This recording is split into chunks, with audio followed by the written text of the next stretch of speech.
Aconteceu, gente. Eu fui cancelada na internet porque eu falei que o MuseScore é um software amador. O Instagram, gente, é assim, é uma coisa à parte, né? Porque as pessoas elas leem, tá acontecendo um monte de coisa ao mesmo tempo, elas leem uma coisa rapidamente e elas interpretam, né, da maneira delas, né? O que eu disse nesse vídeo, né? Vou esclarecer aqui pra vocês, pra deixar bem claro o que eu quero dizer aqui, né? Inclusive, eu gosto do MuseScore, tá, gente? Calma, não precisa tacar pedra em mim, tá tudo bem, né? Eu vou explicar pra vocês o que eu quis dizer com isso, né? Por que eu acho que o MuseScore é um software amador? As pessoas começaram a ler isso e falaram, não, porque não sei o quê, porque eu dou aula de piano há 20 anos e o MuseScore serve para o que eu preciso, que não sei o que, não sei o que, né? Calma, amiga, eu não falei que você é amadora, eu disse que o MuseScore é um software amador, tá? Então eu queria esclarecer um pouquinho isso aqui com vocês, deixar isso bem claro, para vocês entenderem a diferença entre um software de edição de partituras amador e um software de edição de partituras profissional, tá? Os softwares de partitura profissionais são Sibelius, Finale e Dorico, tá? E você vai ter outros softwares depois que têm menos funcionalidades, têm menos recursos, né? E esses são softwares amadores. É óbvio, meus queridos, minhas queridas, é óbvio que se você dá aulas de música, se você faz as suas partiturinhas ali para os seus alunos rapidamente, né? Você faz uma edição ali, uma simplificação de uma partitura e aquilo serve para você, o MuseScore tá mais do que o suficiente, né? O que acontece? Quando você edita uma partitura de forma profissional, não é apenas colocar fontes bonitas e colocar bolinha na partitura, tá? Você pode fazer isso com MuseScore, você pode fazer isso com Sibelius, conheço inclusive pessoas que usam Sibelius há 20 anos errado, não usam de maneira profissional, né? Então, não tem nada a ver isso que vocês estão falando de, sou amadora. Não, gente, não é isso, pelo amor de Deus, não. O que acontece? Quando você trabalha com o MuseScore, eu quero que você entenda. O MuseScore é um software que ele é muito limitado em recursos, né? Ele te dá ali as opções básicas mesmo, né? Colocar armadura de clave, colocar símbolos, colocar as notas, colocar os ritmos e etc. Beleza, isso aí é o funcional básico para você editar uma partitura simples, tá? Quando você trabalha com cópia de música profissional, você trabalha como copista, né, para orquestras, para compositores de música contemporânea. Existem recursos que você precisa dentro de um software para conseguir fazer esse trabalho de uma maneira decente, tá? Diferentemente do que muitas pessoas acham, editar partitura não é apenas colocar a bolinha na partitura e trocar a fonte para deixar bonitinho. Tem toda uma estrutura da partitura, né, do arquivo de edição de partitura, do arquivo Sibelius, o arquivo Finale, o arquivo MuseScore, que você tem que respeitar, né, que tem a ver com as folhas de estilo, né, se você não sabe o que é isso, provavelmente você não é copista profissional, tá, porque isso é o mínimo do mínimo, né, eu lembro quando eu fui trabalhar aqui na Durand, aqui em Paris, né, que é a editora aqui, editor Ravel, Debussy, Messiaen e etc., a primeira coisa que eles me deram foi um livro, o livro da folha de estilo dessa casa de edição, né? Explicando todas as regras de espaçamento, como configurar o software para que tudo fique coerente, tudo fique consistente, tenha um visual consistente. E eu quero que você entenda que quando você edita partituras, a consistência é muito importante, a consistência visual, a coerência visual é muito importante. E quando você trabalha com arquivos muito grandes, né, ou você trabalha em equipe, que foi o caso, eu já trabalhei aqui em Paris com equipes de copistas, né, já liderei equipes de copistas, como que funciona? Você precisa ter uma consistência para que todo mundo que entre naquele arquivo e comece a mexer naquele arquivo, faça as coisas do mesmo jeito e que tudo fique coerente. Vou dar um exemplo para você. Você tem lá, né, um texto de andamento, que é uma folha de estilo específica, um texto de técnica, que é uma folha de estilo específica, um texto de expressão, o número de compasso, o número de página, tá? Cada um desses elementos, né, você tem que entender o seguinte, são objetos dinâmicos, tá? Os objetos dinâmicos dentro de uma partitura não é, eu escrevi assim, é como se você abrisse o Paint, vou inserir um texto aqui. É um texto fixo, estático, que você não pode mexer. Isso é a maneira como os copistas amadores fazem. Eles imaginam que é só jogar uma coisa numa tela e pronto. Agora, um copista profissional, não. Ele vai pensar em tudo que sai por trás daquilo. Porque, por exemplo, quando você diz ao software que tal objeto vai ter tal comportamento, né? Esse objeto é um texto de técnica. Esse objeto é um texto de título, tá? Que é uma folha de estilo específica de título. Você pode dizer qual vai ser o comportamento desse objeto, tá? E se você tá achando isso muito complicado, é complicado mesmo, tá? Cópia musical é um negócio muito complicado, não é jogar bolinha na partitura e pronto, né? Se você faz uma partitura de uma página de piano, você não vai nem saber que isso existe. Só que aqui estou falando de coisas muito longas, de óperas, de peças de música contemporânea com 200 páginas, um monte de parte individual, tudo tem que estar interligado, né? Então, eu quero que você entenda que quando você começa a fazer um trabalho maior com edição de partituras, né, óperas, etc., sinfonias, não sei o quê, peças orquestrais complexas, etc., você precisa entender desses conceitos, né? E não apenas o conceito das folhas de estilo, dos objetos dinâmicos, mas você precisa também entender quais funcionalidades o software tem para que você possa trabalhar mais rápido, né? Existem várias funcionalidades, vários recursos nos softwares profissionais que te permitem trabalhar mais rápido, fazer as coisas de maneira mais eficiente e, principalmente, gente, a prova de erros. Vou dar um exemplo. Você fez lá, né, a sua folha de estilo de texto de expressão, por exemplo. Você selecionou uma fonte específica, você mudou a folha de estilo, né? E não apenas na interface, vou colocar em itálico e pronto. Não, isso é fazer de forma errada. E você vai lá e você escolhe uma fonte específica. Aí lá na frente, você pensa, putz, eu quero mudar todas as fontes da minha partitura. Todas as folhas de estilo, eu quero mudar essa fonte. Se os seus objetos dinâmicos não estiverem bem configurados, né? Se você for lá escolher um objeto que não é um objeto dinâmico e só mudou a fontezinha, colocou para itálico, colocou o texto de andamento em negrito, nananã, você vai ter que passar pela partitura inteira, indo um por um, né? E selecionando e editando um por um. Enquanto que se você faz isso com a funcionalidade correta, né? Com as folhas de estilo, você pode filtrar esses elementos e modificar todos ao mesmo tempo. Você pode fazer manipulações na sua partitura, né? Por exemplo, você tem que fazer uma redução para piano, por exemplo. Se você não sabe usar o recurso, você vai fazer à mão. Você vai pegar lá a partitura de quarteto de cordas e vai copiando e colando à mão. Vamos supor que você tem que fazer uma redução exata do que está sendo tocado, num coro, por exemplo. Isso acontece muito, né? O pianista pede, você pode pegar essas 4 pautas aqui, colocar tudo no piano? Pois é, se você não entende das funcionalidades do software, você vai fazer isso à mão, né? Mas eu fiz e foi rapidinho. Tá, você fez 2 páginas, beleza. Só que e se te mandam 500 páginas para você fazer em uma semana? Como é que você faz, né? Então, quando eu digo o MuseScore é um software amador, eu não quero que vocês me cancelem. Pode cancelar se quiser, mas, né, eu tô explicando aqui para vocês como é que funciona. O MuseScore, ele serve para trabalhos pontuais, para trabalhos pequenos. Se você é professor de música, se você toca num grupo, e o MuseScore tá servindo para você, né? Ótimo, perfeito. Inclusive, eu indico o MuseScore para quem está começando, né? O Sibelius e o Finale e o Dorico são softwares muito complexos, né? E você tem que ter um entendimento antes, né, de como funciona a inserção de notas, inserção de ritmos, como é que funcionam as coisas, para depois você migrar para um software o né? Eu nunca falei, o MuseScore é um lixo. Nunca falei isso, nunca falei isso. Cópia profissional, sim, é um lixo, porque você vai demorar 20 mil vezes mais para fazer a mesma coisa, né? E é sobre isso que eu estava falando ali no meu vídeo, né? Nos posts que eu fiz, né? Eu faço a brincadeirinha lá, né? Os caras tirando um braço de ferro, né? De um lado lá, os militantes do MuseScore e do outro lado, os militantes do Bombom Caribe, né? Que se você falar um A do Bombom Caribe, vem os militantes do Bombom Caribe e falam, não, Bombom Caribe é muito bom, né?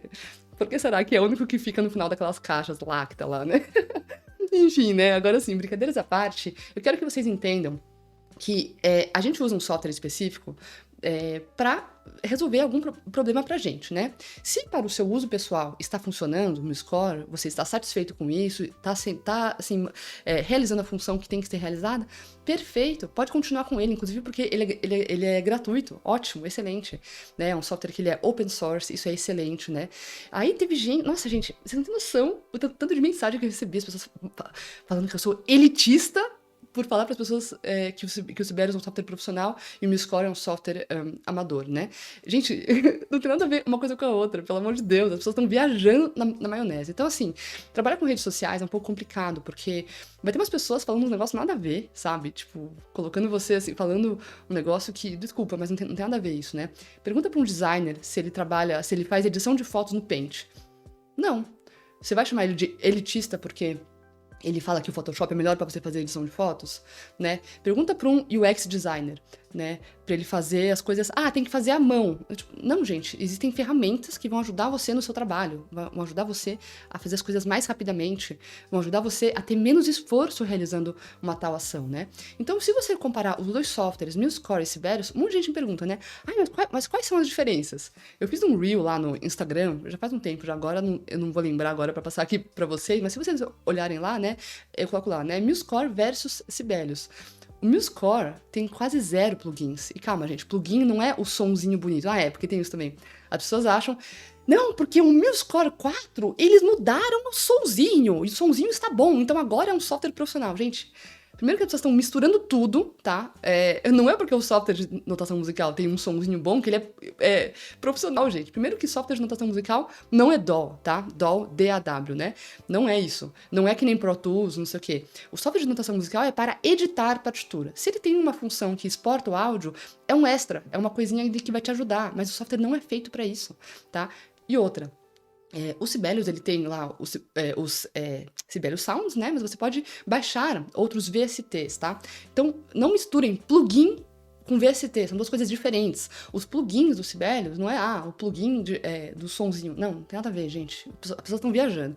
Os plugins são as funcionalidades feitas por programadores do mundo inteiro e do próprio Sibelius, né, que vão ajudar você a criar coisas mais rapidamente, né, a realizar funções mais rapidamente. Então, por exemplo, existe um plugin lá que é para você checar entradas. Ah, mas isso é inútil pra mim. Tá, se você edita uma partitura de piano com 3 páginas, é inútil mesmo. Mas se você tá editando uma partitura que tem 50 pautas, um monte de coisa acontecendo ao mesmo tempo, você pode usar esse plugin, né, essa funcionalidade, né, um plugin nada mais é do que uma funcionalidade, tá? Adicionada por meio de, né, você pode instalar, tem funcionalidades que vêm instaladas no software, né? Nada mais é do que uma funcionalidade para te ajudar a perder menos tempo trabalhando. Se você tivesse que checar as entradas, né? O que é esse plugin? Por exemplo, você vai ver se tem algum instrumento que teve muitas pausas e que na entrada dele não tem dinâmica, né? E você fala, putz, não tem dinâmica. Então, isso quer dizer que no ensaio vai dar algum pau, porque a pessoa vai estar lá sem a partitura, né? Sem o score, vai estar com a partitura dela. Ela vai ver lá a entrada e falar, mas é o quê? É F? É P? É MP? É 5Ps? É o quê, né? Isso atrasa o ensaio. Então, quando você usa um plugin desses, ele passa o vassourão na sua partitura e ele vê onde tem instrumentos, né? Gente, é um programa de computador, né? Isso do programação é isso. Você faz uma função que ele vai passar por tarefas e ele vai verificar tudo. Então, o que ele vai fazer? Ele vai verificar todos os instrumentos, um por um, e vai ver assim, tem muitas pausas antes dessa entrada desse instrumento? Beleza. Vamos checar se o instrumento tem dinâmica. Tem dinâmica? Perfeito, tudo ótimo. Não tem dinâmica? Mostrar isso na coisa, né? Quando ele solta ali o resultado da função do plugin, ele vai te dizer, você esqueceu de colocar dinâmicas em tal compasso, em tal compasso, em tal compasso. Então, gente, pensa numa coisa de grande escala, tá? Editar em larga escala. Uma peça, eu já editei muitas peças sinfônicas, eu já editei óperas, eu já editei peças, assim, contemporâneas de muitas páginas, assim, grandes ensembles de música contemporânea. E vocês não têm ideia, se você nunca fez isso, o que é o trabalho de você fazer isso. Porque uma partitura, ela tem muitos detalhes, muitos. E um pontinho que você esquece, um B-quadro esquecido ali, pode parar o ensaio. E parar o ensaio significa perder dinheiro. Então, a pessoa que te contratou para fazer aquele trabalho, ela quer que esteja impecável, né? Então, assim, eu lembro, né, o Abel Rocha, uma vez, né, que foi o meu professor de orquestração, né? Aliás, um beijo, Abel, se você estiver vendo esse vídeo, né? O Abel, ele falou pra mim uma coisa uma vez que eu nunca mais esqueci. Inclusive, eu falo isso sempre pros meus alunos, né? Imagina você tá regendo uma orquestra, né? O maestro não teve tempo, né? Ou a maestra, ela não teve tempo de reler a partitura, não sei o quê, tem que ler à primeira vista, aquelas coisas, né? Que a gente sabe, né? Que acontecem, né? E você toca lá um acorde e soa esquisito. Ai, putz, deixa eu ver aqui, deve ter um erro na partitura. Era Ré maior, então tem um Fá B quadro aqui. Gente, vamos lá, violinos, o Fá de vocês é sustenido, tá? Não é B quadro. Nisso, você parou o ensaio. Fulaninho, tem um lápis aí? Passa um lápis. Que compasso que é? Errei, não sei o quê. 5 minutos perdidos no ensaio, né? Eu lembro do Abel me falando isso, assim, é muito dinheiro perdido. Porque cada minuto de ensaio é um minuto que você tá pagando a sala que está ensaiando, cada músico e musicista que tá ali tocando, o maestro, todo mundo, sabe? A produção, todo mundo. Então, assim, gente, você errar uma partitura assim, não tem como. E por que eu tô dizendo isso, né? Porque quando você faz uma partitura muito grande, as chances de erro são enormes, são gigantescas, né?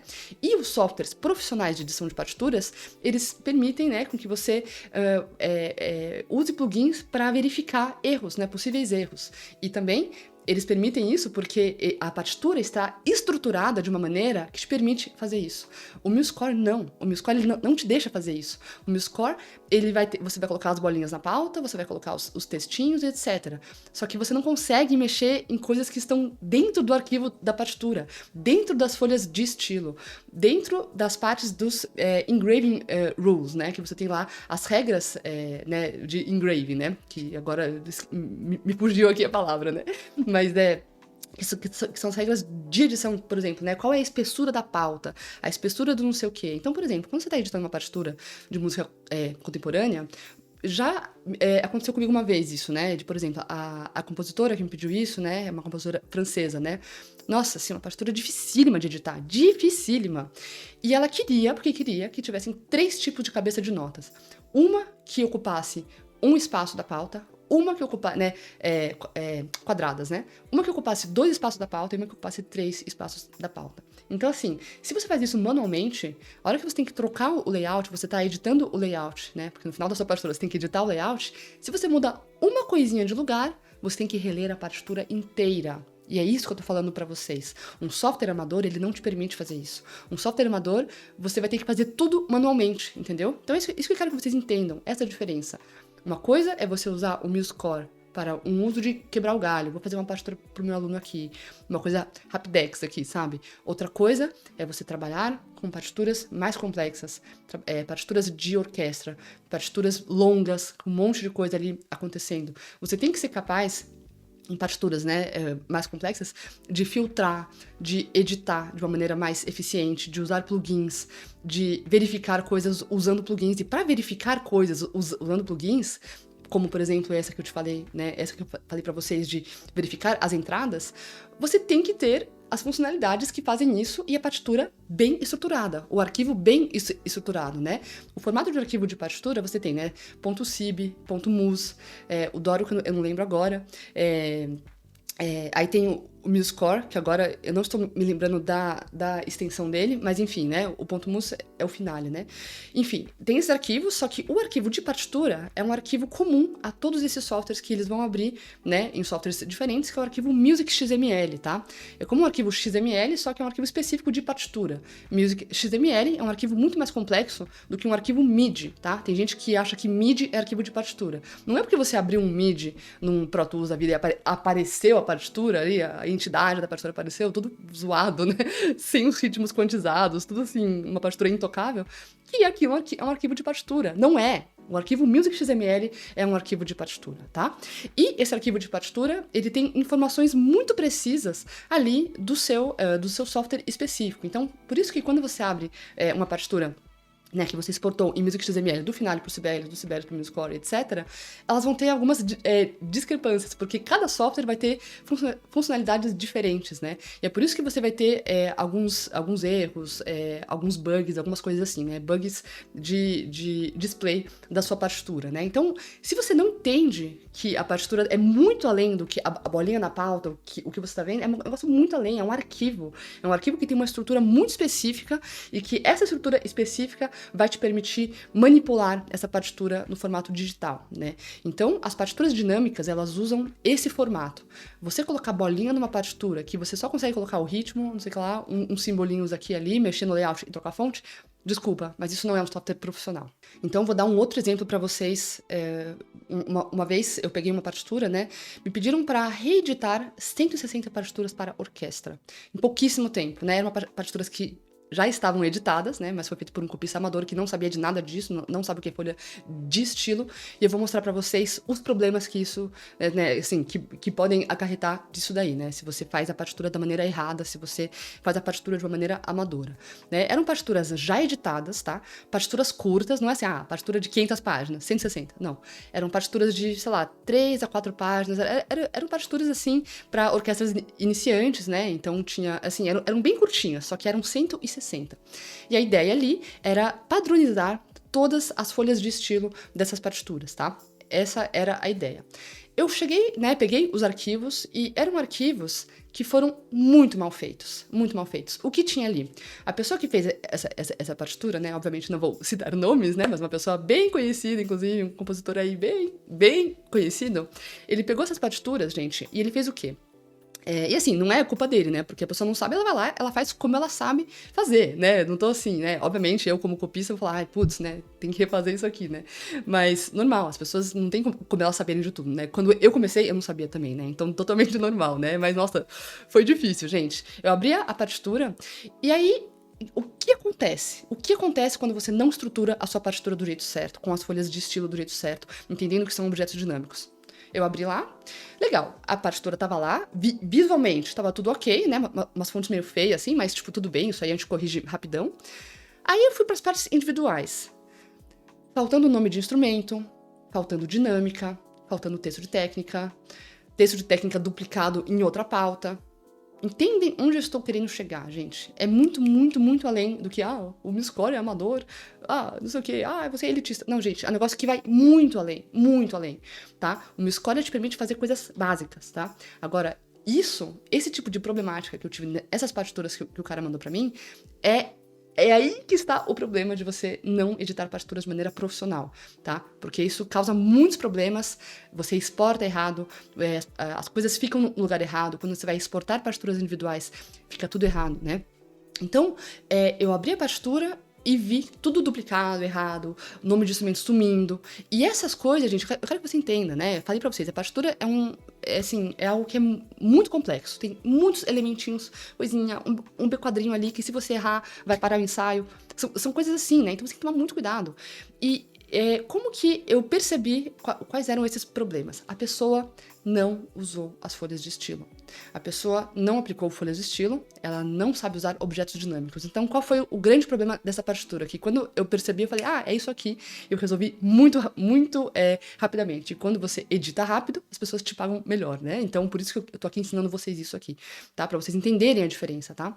E vocês terem essa consciência, pelo menos. Por mais que você use MuseScore, cara, não tem problema. Então, como que eu fiz pra resolver isso? Eu vi que, assim, né, o que ele fez de errado? Ele pegou, ele não sabe o que são folhas de estilo, né? Ou seja, as folhas de estilo que você diz a cada objeto dinâmico da partitura qual vai ser o comportamento dele, né? Porque um título, ele se comporta de uma maneira. Um texto de técnica, ele se comporta de outra maneira, né? Ele tem que aparecer em certas partes, não tem que aparecer em outras. São essas coisas que eu tô falando, né? O cara fez o quê? Ele colocou inserir texto, um texto que não é um objeto dinâmico, ele inseriu um texto como objeto estático, tá? Presta bem atenção aqui, gente. Ele inseriu um texto como objeto estático, aquele plain text lá do Sibelius. Ele foi na interface do Sibelius e mudou a fonte. Ele foi lá e colocou uma fonte grande em negrito pro título, colocou de novo, plain text. Aí abre um textinho assim, ele clica no texto, coloca em negrito, coloca lá perto da sua fórmula de compasso. Vou colocar um texto de técnica. Plain text. Coloca em itálico, arrasta ele assim pro meio, ou seja, ele se comportou como se fosse um paintbrush, que você abre uma partitura, tem lá a pauta, coloca as notinhas e o texto você coloca de qualquer maneira, voando, né?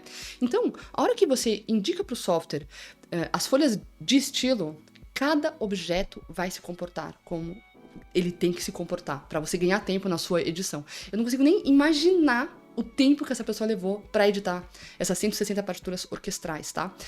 O vídeo tá ficando meio longo, gente, mas é muito importante que vocês saibam disso, tá? Se você tiver de saco cheio, depois fecha o vídeo e assiste depois o resto, né? Mas eu quero deixar isso bem claro pra vocês realmente entenderem as diferenças, tá?